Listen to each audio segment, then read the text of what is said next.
台湾师范大学今仔日办一个设计予日本人学台语的课程，由来自日本学台语已经有18年的老师，用日语教济伫咧台湾的日本人台文罗马字的听讲读写。有学员本身是对台语有兴趣，也有人是因为工作需求来学。日本人，もしくは英語で日本人。为念拼音开始到写罗马字，拢是用日本话咧学台语，因为台下的学生是踮台湾生活的日本人。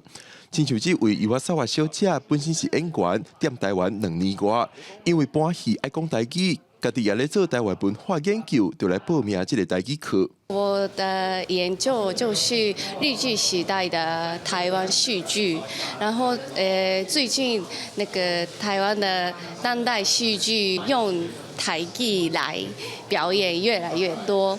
这个课吸引40个人来报名，除了演员，佫有一寡学员是来自日本，伫台湾自己系自己补习班教册的老师。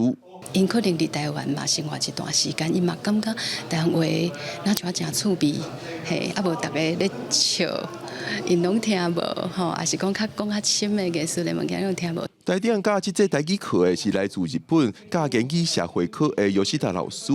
伊自大学开始接触台湾的文化，发现台湾语言真多元，就开始学台语，到今已经18年。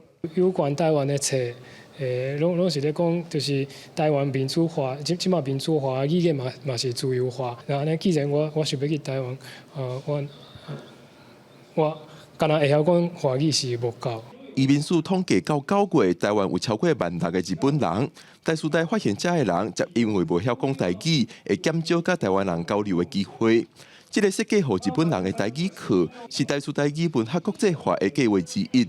因希望未来通常态化举办，予更较侪有心学台语的日本人进修。记者郭文婷、君豪台北报道。